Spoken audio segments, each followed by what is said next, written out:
سيقول أبليس كي يكجرا لو جندا لدودو جلاتين الرئيرو أما كان وان بنا نتلبس وان تكون ما نتلبس أنت جوف مالي وبسيدي وبسيني تكمل سيقول كنافي أتي أفان بديرو أما كان جالت لي وجرام مال جدا أفان مال جدا سيقول أفرسو ما تجت كان أيوة أنا فرسو ميلا كان كيس واني دبتي نجار أرسم وان تيف سيكون من وان تيف يتدولني كم جاب سودي من ورد جولة قبل لنا مبرات أنا أما كسر التركيز قال إيلو ما فكين يا بشي أفرسو نج سوداني ما جرا إيلو ما مال بليس إيلو أسبيا نورز أمريكا كمان جير سيقول أرسي وان تيف كوف إسانا أجندة بركة سيقول وان لا تقول لهم ملك أنو تبي جولة ولا لقاد ملك أنو تبي تماني أكنت دكارتي جولة ممكن وان سفون حجة من مرات حجة تاجر الهيرو كان أم ولا كفني جلتا كنا اللي وجلت كني غرفني سرفني وف اتسوق أمنا وان سنين أم جولة أتجرتن جولة تيسا والإيجا والكوبا كباردا هالكنيبيا جولة دائما يموتوا بحارين نجرتها كتسانوفت بالبلا كوبا كباردا كم بحارين بين غرسة كم لا آخر جبرا وفوق Video ini nanti kira. Pada dakika lama-lama oleh. Minggu di suku nanti ane aku mah ya minggu di suku. Toko farati. Wahai jalla kena. Yero masuk numiti. Suni namina mawabale toko yero mawalati. Suni yecu amma miti amma garu. Bakasani miti tubin. Bakki nuti hundi nuna mawara yula fakafte. Gocha nura terawat mena. Kanaafuu ammoo yeroon kun yeroo fi wal akkana waliin jennu osoo hin taane akka namoomaatitti jechuudha. Namooma nu sababa waa hedduun sabaramee jechuudha akka mirgaa nama tokkotti yaa'e jechuudha. Kanaafuu waan akkanaa kana asirratti illee haasa'uullee nu barbaachisu wallaahi nu barbaachisu. Kana jennee haasa'uun nu barbaachisu. Kanaafuu nama dura dhaabatina yeroo kana keessatti qaama namaati namni qaamni kee tokko sirraa waa ta'e gocha kana irratti raawwatame tokko eenyummaan lammiira keessa kan galee jiru jechuudha. Dhugaa dubbachuu jechuudha. Akka Oromootitti illee waa hedduu agarree jechuudha. Maaliif jennaan gochi godhame kun silaa osoo Oromummaa dhugaa sun jiraatte silaa gadi bahameetu wanni kun silaa balaaleffachamuu qaba argaa jirtan jiran. Mee namuu gabbayee waan kana balaaleffataa jirullee waa hedduullee keessatti ilaalaa jiran. Silaa nama badii dalage tokko namni dura dhaabbatee badii akkanaa kana keessattuu badii hagas geettu kana silaa akka Oromootitti Oromoon kutaa 11 qabdi. Namuu gadi baheellee waan kanarraallee dubbate argaan jiru biyya keenya waan isin dhibu jechuudha. Kanaafuu ana kiyyatti Oromummaa jedhan ta'uu isimatana yuumin agarree jechuudha ana kiyyatti jechuudha. Oromoon silaa la kue enen dogongoreni arra dubbatanii jira ulamaa'in sheekota hararge namni Ameerikaa jiru dubbatee jira qaanyii jedhan kun duudha malee duu irra maal filata nama dubban muka hudduu dubbasitti agarre situn argin malee dubbatanii jira. Ufii kiyyaan dhageenne waan tokko wal dura dhaabatina dhugaa itti mana obbo Atitti tasgabbaa'ee ijoollee keenya keessaan dubbisi maaltu jira jedhi gaafadhu malee namni dhugaa qaba eenyummaa taanaan yeroo kana keessatti jechuudha.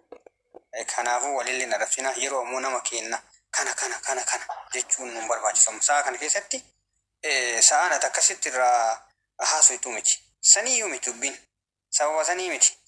Arrabni nama arrabse bara sadarkaa kanarraan sin geessu jechuudha.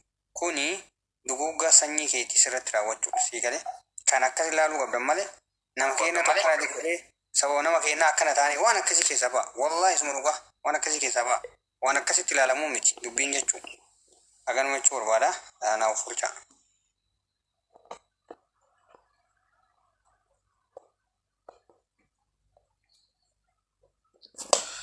Galatami, namni bira abdi baada.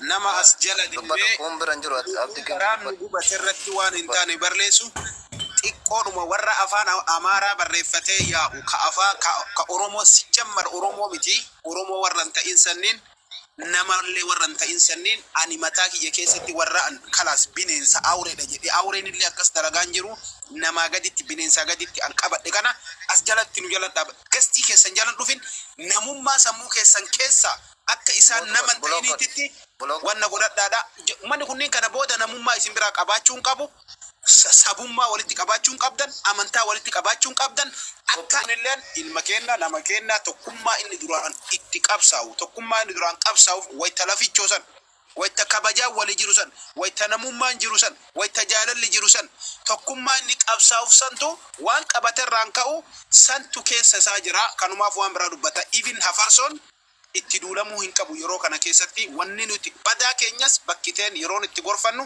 yeroo biraati. Bakkiteen silaa yeroon hafarsoon gorfamuu qabu, yeroo yakkamtoonni warri sun gorfamuu qabu ammaa miti. Yeroon sun nu duubatti haftee amma immoo yeroon nuti jirru daangaa wa darbanii waan jiraniif amma dhiisati bakka daangaa darbinetti isaan daangaa nuti darbanitti nuti waa hedduunis qabsaa'uu dandeenya. Miidiyaanis karaa hundaanis hojii lafarraatinis waan kana baqqaluu nama dandeenyu, deeffachuu nama dandeenyu, haaloo bahuu nama danda'u. Garuu tokko nuti nama eega dhalanne namummaa dhalanne jira akka isaaniitti jiraanna. Garuu yakka isaan raawwatan kana yoo danda'ame bakka feenetti mana murtii dhaabne akka Oromoo akka tokkotti yaaduun nurraa eegama. Ijoolleen teenya waa balleessite wal dura dhaabbachuun dirqama. Kan namni isin dura dhaabbate dhiisa karaa itti hawaasni keessan isin oofe deema. Namummaan keessan, kabajni keessan ammas duris nu boonsa, fuulduraafis nu boonsa. Waan ilmaan sikkoo mandootirraa hin fakkaanne hin hojjetinaadha. Garuu jara kana xiqqeessuun ammaa miti haga aakirut qiyaamatitti itti fufa. Wallaahi wa billaahi seenan kana booda kabiraa hojjetamu hin jiru. Kana na amana. Hin dagannus waan kana hin wallaallus kan akkasitti waliin beeyna. Inshallah dhiisati itti wanna hin cinqaminaati. Kabajni keessan itti hafu kabajaan guddattan, adabaan guddattan, namummaan waa hunda qabdan, aadaa safuu eeggattanii guddattan, amantaa keessan qabdan. Kanaaf yakka akkasiin raawwatina karaa ittiin waan kana baafannu, haaloo kanatti baafannu jira. Tokko karaa hedduun jira. Mee waa tokko fakkeenya isinii fudhadhaa.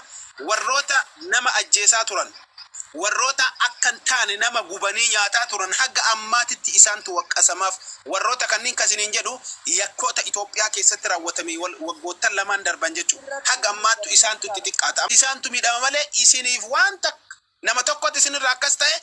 Garuu hoolaa as jala yaatee waan kanan beeyne gowwaa waan goolii ofitti galchanii waan goolii nutti galchanitti fakkaattu warra kanneen wajji haasa'uu yeroo hin qabnu. Okay, goolii ofitti galchanii malee nutti hin galchine. Nuti waan akkana irratti raawwatan nuti waan nama taaneef yakka kana isaan fakkaanneen hojjennu.